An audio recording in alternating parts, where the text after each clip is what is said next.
ஜனநாயகன் படத்திற்கு தற்போது வரை சென்சார் சான்று வழங்காததால் ஜனநாயகன் ரிலீஸ் தேதி குறிப்பிடாமல் ஒத்திவைக்கப்படுவதாக அறிவிக்கப்பட்டிருக்கிறது.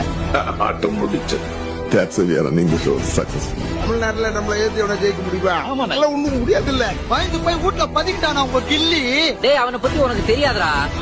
அவன் என்ன பண்ணுவான்னு தெரியுமா? சம்பவம் பண்றவனு கேள்விப்பட்டிருப்பார். I bet this guy is gonna f*** everybody, man.